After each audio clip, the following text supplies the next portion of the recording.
Well, let's get started. Thank you very much for being here. My name is Jack Haskell, and I have the honor for working for the Pacific Crest Trail Association and the special privilege of giving the introduction to this project. My main goal for this webinar is to invite you to participate in the Five Needle Pines Community Science Project on the Pacific Crest Trail. It's going to be successful if you all engage. You can engage through inviting others, talking about it online, sharing this webinar, blog posts, storytelling, and most of all, doing what we're going to teach you how to do tonight, which is community science around the Five Needle Pines that live along the Pacific Crest Trail, this narrow corridor of land from Mexico to Canada. The PCT is a national scenic trail. Many of you already know about it. So this is a very brief welcome and invitation to participate. It's an invitation to engage deeper in the natural world, to engage in the climate change crisis, to engage in science, and to engage on the trail and also online. So we think it's a great opportunity. It's one of the first major community science projects of the Pacific Crest Trail. It is possible because of the presenters in this webinar who are championing this project. Next slide, please, Michael. The Whitebark Pine Ecosystem Foundation does incredible work. We're so glad that they came to us with this project idea and an opportunity for you all to engage. Next slide. The California Native Plant Society, if you don't know about them, so many wonderful programs, so much important work, bringing real expertise and community to California, Botany World, to this project, an integral part of the Pacific Crest Trail community. We're appreciative of them. And then Aaron Wells, who you'll see later. This is the Pacific Crest Trail Association welcoming you once again. We protect, preserve, and promote the Pacific Crest Trail for all the benefits that it provides. If you engage in the Five Needle Pine Project, you are a volunteer. We also run trail maintenance volunteer projects, and we're looking for people to sign up on our website, get more involved in the PCT. Thank you again, and take it away. All right, thanks, Jack. That was great. I see some names flying in here, people that are definitely going to be out hiking the trail this summer, so I'm excited. I want to start off with just celebrating the conifer itself. I mean, basically, if you hike the PCT, you get to see some of the best conifers on Earth. This is one of my, the back door of where I used to live in Wrightwood, which is along the Pacific Crest Trail, looking from Baden-Powell, which has probably the most charismatic conifer on the entire trail near its summit, a limber pine up there. Looking towards Mount Baldy, you can see San Gorgonio way in the distance. This is a picture from 2011, June 4th, 2011, our last big snow year. This me looking towards the Mineral King, not technically on the PCT, but I'm on Alta Peak, looking across some foxtail pines. And then the Marble Mountains. Can't go wrong with this view either. The PCT kind of skirts just to the east of the Marble Rim. So starting off with a celebration of the conifers, but I just want to talk quickly about what is a conifer. Well, a long, long time ago, plants crept onto the surface of the earth. Early vascular plants included horsetails, club mosses, and ferns. So these were the first things that grew up. But they had spores, which was limiting. The first two seed groups were the gymnosperms and the angiosperms. The gymnosperms are about 365 million years old. So these are the part of this group is the conifers. But when that asteroid hit 65 million years ago, there was a major shift. We know the shift from the animal world when the dinosaurs basically went extinct, but the conifers also mostly went extinct. And that's when the flowering plants really took over the earth. But that wasn't the end of the conifers, and I'll tell you about that in a second. A couple of relatives of these conifers, things that aren't super common in California, Oregon, and Washington, are the cycads. These are mostly tropical. The netophytes are common in the California deserts. There's about 70 species of these around the world. The ginkgo, there's only one species that remains, but we're all pretty familiar with it because It's a landscape plant.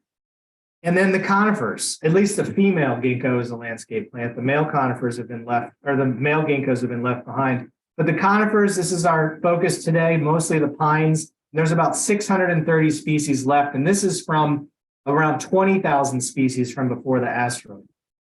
So a little bit of wow, though. Why do we love conifers, or why are you going to learn to love conifers? Well, they're exclusively wind pollinated, so they don't have relationships with insects like the flowers do, or in any sort of animal, really, for that matter. They often grow in these suboptimal areas, so places that soil is poor, or places where it's really cold and then it fluctuates to hot and back to cold again. So they kind of live where the flowering plants don't necessarily want to be.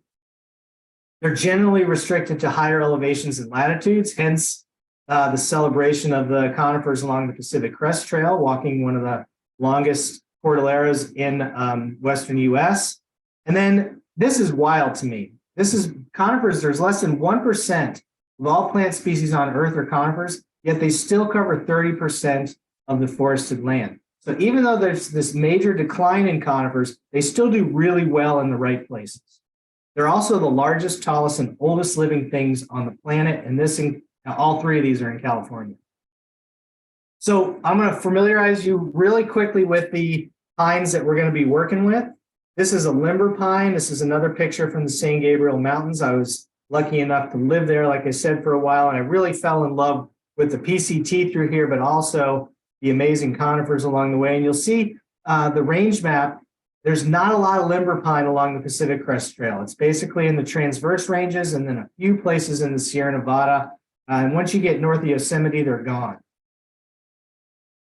The sugar pine, this is one of the most charismatic pines in the world. It's the tallest pine, one of the tallest with ponderosa pine. It's the largest pine, and it also has the longest pine cone of any conifer.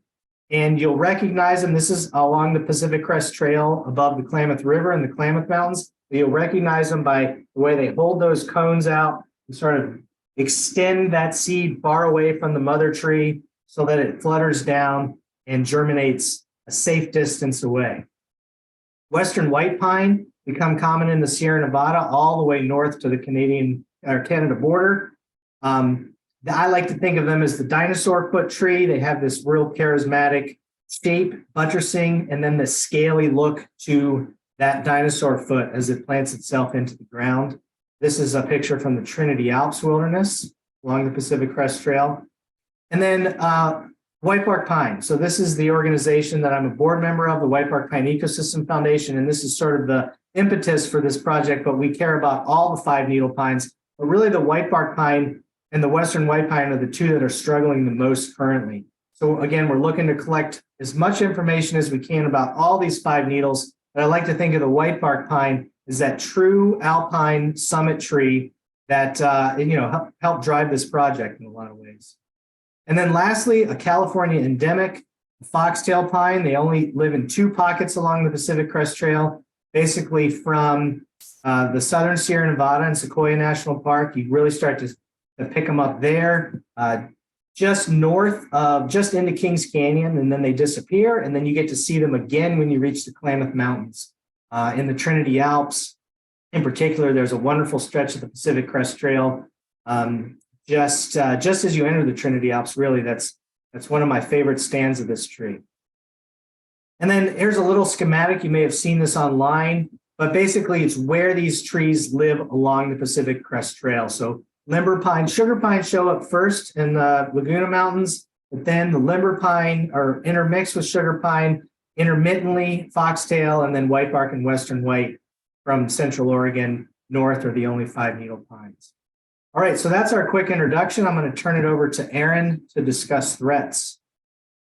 Hey everyone, good evening. My name is Aaron Wells. I'm a vegetation ecologist and I live up in Winthrop, Washington, up near the north end of the Pacific Crest Trail. So I was just going to start out by talking about threats to 5 needle pines. Here's 3 of them: bark beetles, white pine blister rust, can cause dieback, and then also mistletoe. And that there's some interactions with climate change and drought with these threats. Next slide.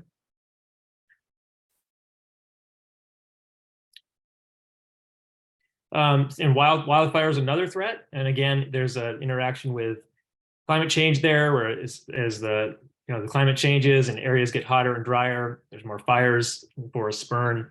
The mountain pine beetle is another threat, and that scale bars really demonstrates just how tiny that beetle is, but how destructive it can be is on the next slide. You can see some dieback here. This is in Wyoming, whitebark pine. This is a photo from NPR. Next slide. And this slide it's kind of complex, but I show it for that reason. To understand these threats and to five-needle pines, there's complex relationships, and this is a diagram specifically for whitebark pine, but it illustrates that there's interactions between the climate and fire and the pine beetles. There's the Clark's nutcracker for the whitebark pine is important for seed distribution. There's secondary hosts for white pine blister rust. Those secondary hosts of white pine blister rust, there's interactions with climate. So we need good data to understand, help understand these threats and help the five-needle pines. Next slide. So hopefully at this point, we've piqued your interest in five-needle pines and talked a little bit about the five-needle pines you'll see along the Pacific Crest Trail, and also some threats to those five-needle pines. I'm going to shift just next few slides to talk about community science, also called citizen science, and what it is, and its pros and cons, and then how we can sort of optimize citizen science to get good data. So what is community science? Well, it's when the general public works with scientists to collect data, to answer scientific questions. And iNaturalist is one platform online that people use to record observations for citizen science. And you can go to, there's the website there. It's a joint initiative with the California Academy of Sciences and the National Geographic Society. And it works by crowdsourcing, getting people involved, recording observations, taking photos, uploading those photos to projects like this that we're talking about tonight. And there are some advantages to citizen science, and there are also some disadvantages and challenges. So I'm going to first talk about advantages. The next slide. Well, actually, how does it work? Well, and we're going to talk a little more about this later, but essentially, you take photos of observations. In this case, you'll take photos of five-needle pines. You'll post those photos to iNaturalist and add identifications. You may add them yourself. You may not know, and then there's people out there that will look at your observations and add an identification. There's lots of ways that it can go. Ideally, once you get more than one person one person agrees with you, at least one person, then it goes to research grade. And then that data has a higher quality ranking and can be used for scientific research. And so the higher number of observations that agree on the ID, the higher the confidence in that ID, essentially how it works. So next slide. So it's some of the advantages of community science are that it's cost effective. By crowdsourcing and getting lots of people involved, you can get a lot of data really fast for very little money. And conservation projects, they're often not well funded. You can get broad geographic reach with thousands of observers. You can supplement more rigorous scientific studies to boost the sample size. And you can use the platform to organize events like BioBlitz using a more structured approach. And it's also fun and helps create awareness of the natural world. Next slide. Some disadvantages are that, as a scientist, I'm always looking for data to be statistically rigorous. And so one of those elements of a statistically rigorous data is to make sure that it's spatially balanced. And so oftentimes citizen science data is not well balanced. It's actually unbalanced. It's concentrated near trails. In this case, this project is focused on data near the Pacific Crest Trail, which is fine, and that's the study design. But oftentimes, there may be there's other situations. I'll show you an example of it where data right near a trail doesn't help you extrapolate out to the broader landscape. Other disadvantages are that photos are often ineffective for positive ID. And so this just sort of highlights the importance of taking really good photos. And we're going to talk about what kind of photos you should take later on. Location quality can be a challenge. Modern smartphones have a GPS, but sometimes if your settings aren't set up right, you may not get a good location. and have not a very good accuracy. And then the other piece is that it's reliant on experienced observers. This is both a strength and a weakness, is that the idea with iNaturalist is that you're relying on experienced observers to go in and make the identifications and to make those observations research grade. And so that relies on experts going in and actually looking at the observations. So there's a call to action here for not only folks to go out and collect the data and the observations, but also for people who are experts in Conifer ID to get in and look at the observations. Next slide. And so here's that example of spatially unbalanced observations. Slide's a little busy, but it's from Alaska. I'm a board member of the Alaska Native Plant Society, and this is a project I worked on with them, a citizen science project. And you can see the dots or the observations of plants. And the goal of this project was a floristic inventory of Chugach State Park, which is right near Anchorage. But you can see there, the observations are all concentrated mostly concentrated in certain areas, especially in that southwest part of the park, with that heat map in the upper left corner shows that bright yellow color where most of the observations are. And that's where there's, I think, 6 different trailheads. So, trying to use that data to extrapolate to other parts of the park is challenging. And so it's important to get spatially balanced data. Okay, next slide. But, so how can we best utilize scientific data and kind of get the benefits without the challenges? And so I sort of summarize this as outreach, education, and engagement. So to enhance the benefits and address the challenges of citizen science data, I propose this 3-pronged approach. First, of outreach, which we're doing now with this webinar and through other means. And so it's basically focusing on specific scientific questions that a citizen science project is trying to address and appeal to people for support. So that's what we're doing right now. We're appealing to you to participate in this project.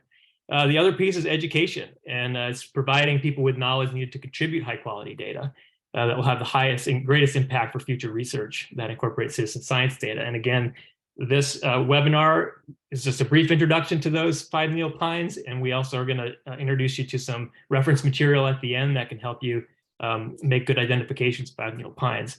And so basically, of these 3 things together, we have engagement finally as the final piece. And so for non-scientists, it's recording data, volunteering to be part of these projects, making identifications on iNaturalist, and maybe becoming an ambassador for a local project. And for scientists, it's education, developing study designs for citizen science projects, and expert level identifications. So, next slide. And okay, I'm going to turn it over to Jose for talking about iNaturalist. Hi, everyone. So thank you, Aaron, for that explanation of iNaturalist. And I'll just go a little bit deeper into the project and talking about the photos as well and observations. So, next slide, please. So a little bit more about the project. So the 5 needle pines along the Pacific Crest Trail is a community science project, like you all know. And that's along the PCT to help capture observations on all the 5 needle pines in order to map and inventory these 5 species.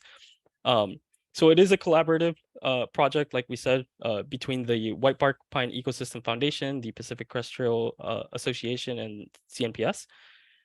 So next slide. Project requirements. So really, in order to participate, whenever you upload an observation, there are a few requirements, right?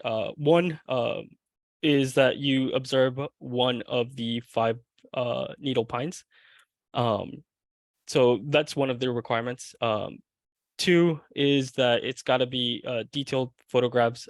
So like mentioned earlier, it's really important that you take the best observations possible so that other people and also yourself can help identify your observation, try to get it to research grade. And I'll talk a little bit about that in the next slide that talks about best practices. But the other thing, right, is that it's within 1 mile of either side of the PCT. So as long as your observation meets those 3 requirements, it'll automatically get added to the project. So to participate, it's pretty easy, right? you know, some of the optional things that we highly encourage is, you know, adding additional observation fields. So anybody can do this, but when you upload your observation, that's one of the things that you can do is, you know, add observation fields, which is one, needles and fascicles. The other thing is if cones are shown, and then the last thing is pest and disease. So next slide. So here we have best practices, and you know, when making observations of you know, any of the 5 pines along the PCT, you want to make sure that you you follow pretty much these things, right? We want to get the best observations possible. So the one thing that I can't express is just taking pictures, right? So you want to take pictures of the needles per fascicles. You want to get pictures of the cones as possible. If there's pest damage or disease, you also want to get a picture of that. Right? You want to get a picture of the entire tree and its environment. You know, the branches, the trunk, the bark. So you want to make sure you get you know, more than one picture. That's one of the tips that I have in order to make the best observations possible. It'll help yourself later, and it'll help others to help identify it. And yeah, I guess next slide. Here is an example of an observation that was taken by Aaron of a Whitebark pine. And if you go on to the next slide, you can see that, you know, it's multiple pictures of pretty much everything, right? So it's easier to identify, and whenever you upload observations onto iNaturalist, it's pretty easy to add multiple observations at a time. So one thing that I do is when I go out, you know, I take multiple pictures of, you know, the plant, the tree, whatever I'm out observing. And then when I go back home, I'm able to just pretty much upload everything either on my computer or on my mobile phone. It already has the metadata stored, which is like the time and the location. So it's pretty easy to just upload all the pictures per observation and do that. And next slide. So how you can help, right? So here's just some of the steps to help and how to participate in the project. So one is, you know, join iNaturalist. So it's, you know, you can join on your computer, but also make sure you download the app on your mobile phone. So you can upload photos from your phone or the computer. You know, the computer, the website on the computer usually has more capabilities, especially when doing identifications, but you can pretty much do everything through your phone, right? All you need is a smartphone, pretty much in that regard. But you download the app and then you use your camera, and you're pretty much all set. You can join the project, which is the 5 Needles Pine along the Pacific Crest Trail. You can just search it up. We have the links as well. You can join the project like that and stay updated with, you know, project journal post and all of that.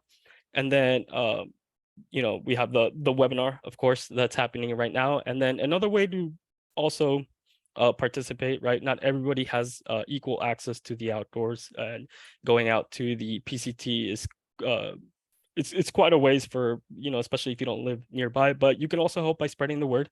You can also help by just joining the iNaturalist project and helping with identifications, try to get some of those observations to research grade. And yeah, again, next slide. Signing up on iNaturalist is easy. You sign up with email, and it's pretty easy to just set up a profile. Same thing on your phone. And yeah, once you have that, you know, I'll leave my email in the chat if you have any questions on how to upload observations or something like that. I have a ton of resources that can help you get started, especially on iNaturalist, in case you're not too familiar, or if you just want to learn a little bit more. I'm also happy to help with that. And yeah, I'll just pass it on to Michael.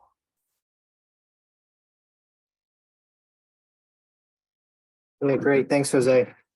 So I think what we were thinking now is if people had any questions, I just want to make sure to clarify, you don't have to be an expert to identify the pines, right? If you think it's a sugar pine and you put down, and it turns out to be a Western white pine, somebody's going to be there to help you correct that. So, give it your best shot if you're out there on the trail. I think that's maybe what I want to end with. So are there anybody have any questions? Donna, have you been tracking that? Or I guess, Jack, you're going to track it, right? There was one question in the chat about whether this webinar recording will be posted. And yes, it will be uploaded to both the Whitebark Pine Ecosystem Foundation and the Pacific Crest Trail Association YouTube channels. You'll be able to find it at pcta.org, find this project website, and we'll have it embedded or linked there as well. And we have another question. Does everyone know what defines something as a 5-needle pine, and what is a fascicle? Gentlemen? Good. Yeah, good question. Maybe that's what I should have started with. So the fascicle is the little tissue that binds the needles together in a pine.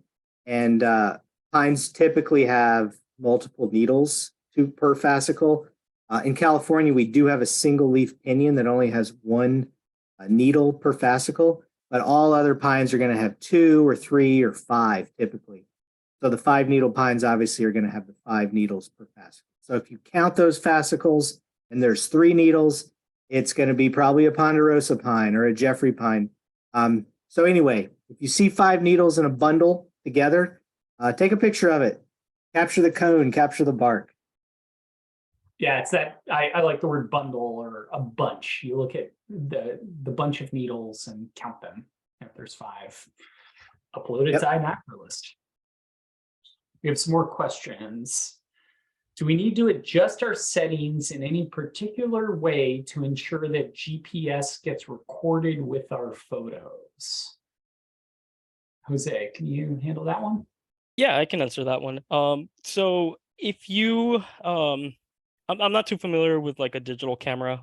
I'm sure those are pretty updated now that it does the same thing as a smartphone. But the great thing about your smartphone is that typically by default, every picture that you take automatically stores metadata, and that metadata includes the time that you took the picture, and it also includes the location by coordinates.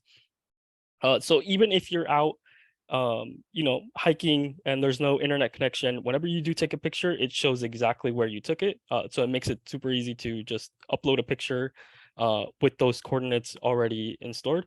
A good way to check that, I know, at least from experience, it's always been a default setting unless you change it to like not do that with your pictures. But a good way to check is just, take a picture at home of anything. You can check through iNaturalist. If you upload, try to upload the picture. If it shows up with a coordinate, then you don't have to change anything. But also in the picture settings, there's like a little eye for information. When you click on the little eye, it should be whether you have an iPhone or you have an Android, whatever smartphone you have. If you click on the little eye for more information on the picture, it should give you a location on where that picture was taken. You can also, great answer, you could also email a photo to info@pcta.org, info@pcta, and I can tell you whether it has metadata or help you out. We're available. This is a question for all of us. What would you like to accomplish with this project? One thing that I hope to accomplish with this project is that people on the Pacific Crest Trail have a deeper connection to the natural world, that people aren't just purely staring at their feet while walking along, but they're looking around them and thinking about the botany and their place in the world and how they can help protect places. So that's one of my goals for this. How about you, Jack? Beautiful. Well said. Yeah, that's definitely a goal of mine. I've also done a lot of work with these pines over time over the last 20 years, and I've watched slow decline in many of them, individuals or large populations. And it's just something we need to keep watching. And I think this is going to be a nice benchmark for future observations as well. Aaron, Jose, you want to add? I think just raising awareness of the five needle pines and the threats that they're under. And, this project is a great way to do that. So please pass it along, let others know, and spread the word. Yeah, all great, well said. I agree with everything. And I think one of the things that I'd like to see, with community science is increasing access to outdoors. So seeing, more people out there, more BIPOC, the BIPOC community being out, on the PCT, seeing younger kids accessing outdoors, and so this is a great project that can potentially do that. So I'm excited. Next question. We have 3 questions right now, and we have time. Are there any plans to implement a project like this in the Rocky Mountains?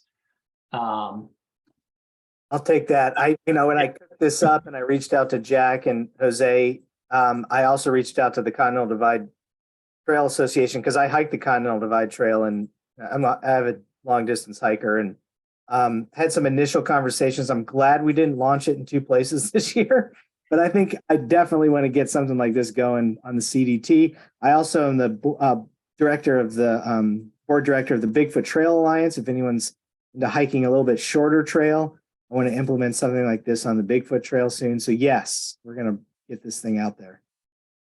Yeah, We would love for this to be a big success and grow further. I'm a CDT alumni as well, and if we can proof of concept this with an engaged, diverse audience, and that this is valuable on the Pacific Crest Trail, it spread everywhere. Sounds great.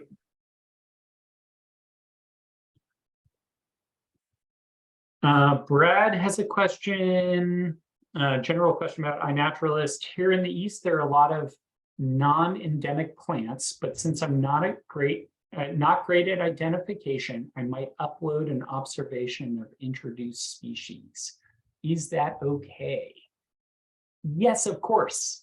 One of my favorite things that I've ever seen on iNaturalist is people who are capturing like dead animals. There is a wide scientific value of non-native, non-endemic species. Aaron, you're the scientist. Would you like to say more on this one? Yeah, I think there's incredible value in uploading observations of non-endemic species, invasive species. It's just another form of data that land managers can use to target where those species are and to try to eradicate them or help control them. Next question, how important is it to see what is around the tree?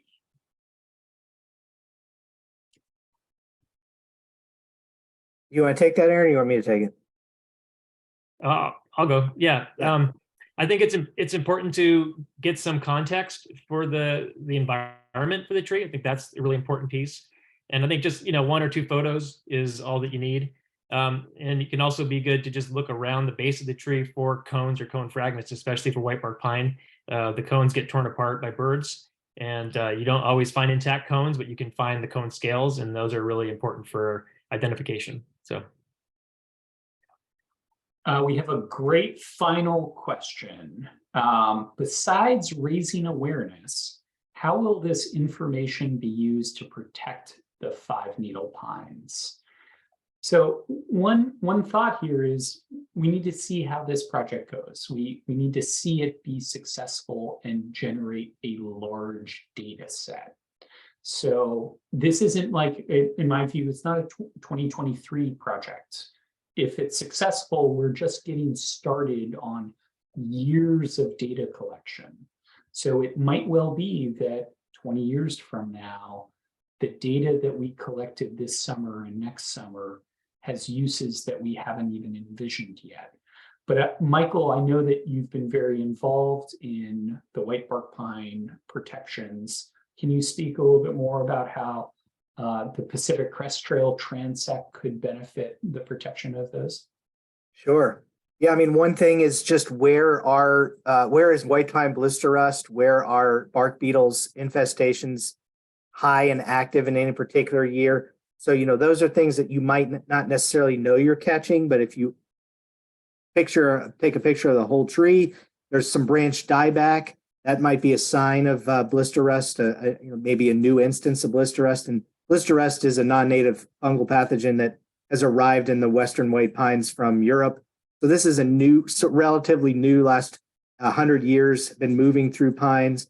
So, you know, tracking things like that, tracking even like recruitment, which means new trees growing. You know, there's the foxtail pine, for instance, there's very little recruitment in the Sierra Nevada. Juvenile trees are not sprouting. Saplings and seedlings are not there. In the Klamath Mountains, there's lots of them. So we can track where regeneration is happening, where trees are happy, maybe where they're not. And those are sort of just the general answers. You know, I'm sure there's some other thoughts out there. Aaron or Jose, do you have any other thoughts? I can jump in. Yeah, I mean, you mentioned like white pine blister rust outbreaks. I mean, I think there could be a real great use for this data for land managers to be seeing almost real time, you know, where are we seeing those outbreaks, and then being able to respond and understand, you know, when they're happening. The most really general piece I think of this data is just, you know, we can't protect the pines if we don't know where they are. And so just knowing where the populations are is really important. Yeah. Okay, now truly the last question. What about bristlecone pines?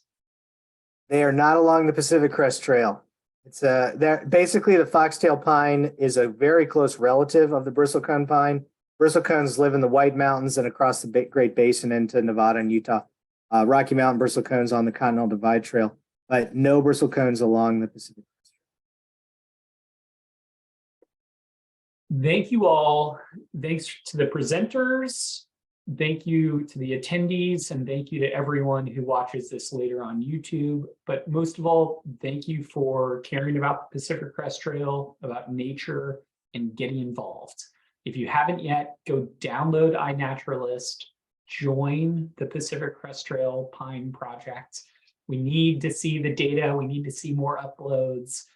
I hope whether you're a long distance hiker or this project is going to get you out on a day hike with your grandchild or whoever, it's a great way to spend some time on the PCT. So thanks for spending an evening, and be well. Thanks. Good night, everyone. Good night.